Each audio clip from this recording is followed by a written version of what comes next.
So then she went back. فَلَمَّا فَرَغْتَ مِنْهُ, when I finished with him, رَجَعْتُ إِلَى الْحَسَنِ فَقُلْتُ يَا حَسَّانِ انزل إِلَيْهِ فَاسْلِبُوهُ.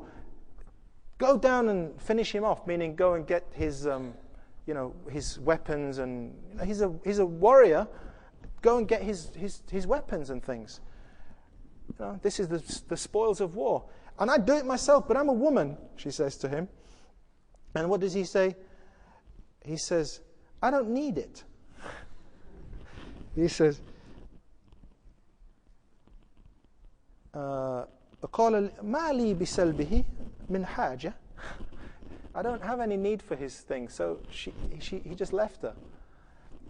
Now Hassan ibn Thabit, to this day, is famous. I mean, the simple fact that I'm mentioning this story shows that every shade of person in the community has a role. And Hassan ibn Thabit, despite his lack of interest in war, and we know the reasons why, because of his reaction to how he grew up, and his distaste of war, does that mean he doesn't have a place to function in society? The exact opposite. Muhammad sallallahu alaihi wasallam placed a minbar in the mosque for Hassan ibn Thabit. Now the minbar is the place which represents the power and the sultan of Allah subhanahu wa ta'ala. That's what a minbar is. That thing there is a throne representing the power and the authority of Allah subhanahu wa ta'ala on this earth, which is shown through the being who is Muhammad sallallahu alaihi wasallam. And he's the one that sat on that. Not on this particular one, but the one that sits on this particular one represents Muhammad sallallahu alaihi wasallam. Now Hassan ibn Thabit had a minbar placed in the mosque. Now what does that say about the companions? They weren't all swashbuckling fighters. Every single one of them was a unique individual with a unique past. And he had some qualities which we were laughing about. But at the same time, he is one of the Sahaba. And there's a lesson to be learnt from him and his being. And one of them is where do people fit into society? And the lesson is every single person has a place in the process of da'wah. Every single person, even if they can't, I mean, we've seen what character he is, but he still has a place. There is nobody who should be excluded from the process of da'wah. So, alhamdulillah, he's a poet, and that's why he became famous. How did he become a poet? Well, in the beginning, he used to recite poetry for a long line of poets from the Syrian, from the Ali Jifna. Ali Jifna is the tribe that is where modern-day Gaza is. And that tribe used to come to Al-Madinah every year to kind of rest. And they had palaces there. And Hassan ibn Thabit used to go there and recite poetry to them. And that's how he made his living.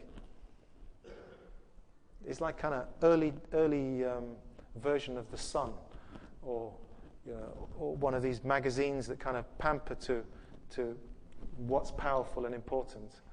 But at the same time, The Sun, the magazine, the newspaper, and journalism generally has an important part to play in society.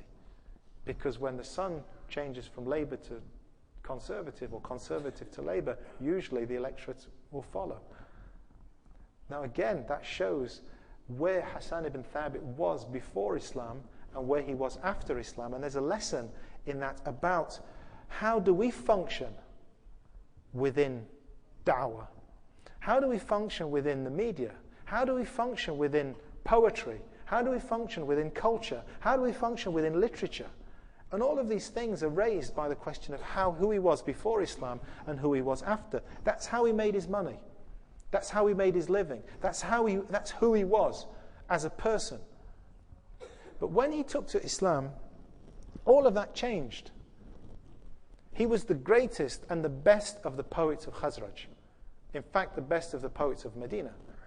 But when he became Muslim, and he became Muslim because he saw Muhammad sallallahu alaihi wasallam, the anticipated one, the one he was waiting for. When he saw him, He said, this is it.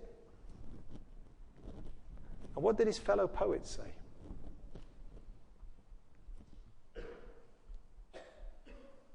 What do you think all the other musicians said when Cat Stevens became Yusuf Islam?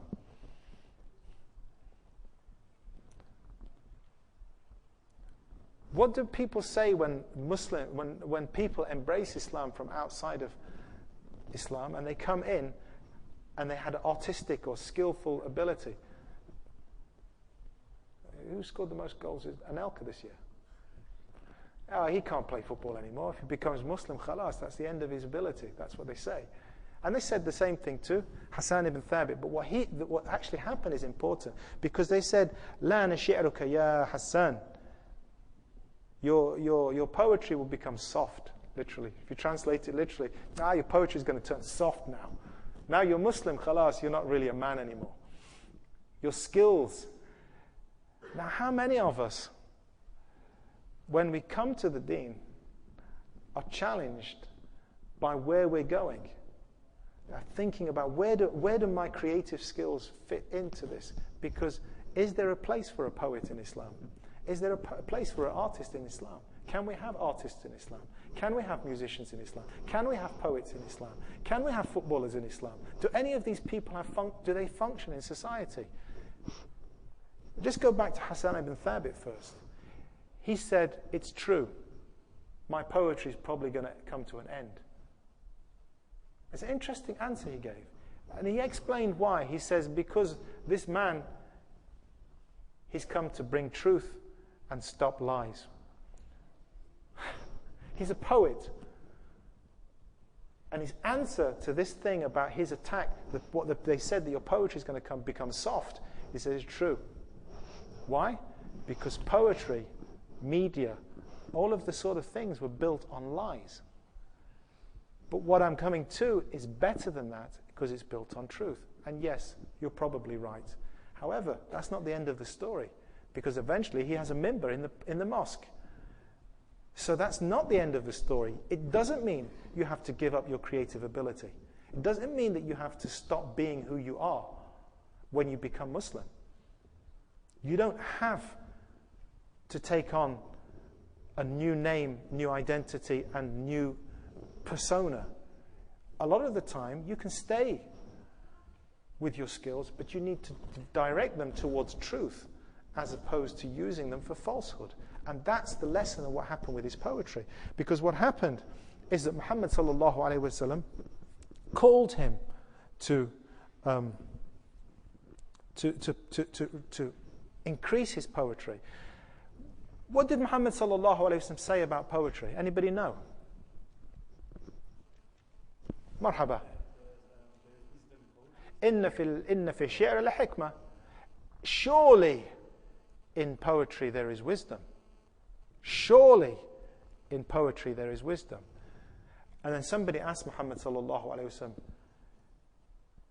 there's wisdom in poetry? And Muhammad sallallahu alaihi wasallam, poetry is like speech. The good of it is good, and the bad of it is bad. I mean, can you get any more profound than that? The good of it is good, the bad of it is bad. And I remember somebody coming up to me after a talk and saying, I write poetry. And this young lady had said this as if she's like come out with this big secret of her life. You know, she's finally admitted to somebody because she thinks somebody's going to maybe not disapprove. And I says, MashaAllah. And I didn't pay any attention, just some girl running up to me after giving a lecture in Norway, of all places, and just says, I write poetry. And apparently all I said was, MashaAllah, that's good.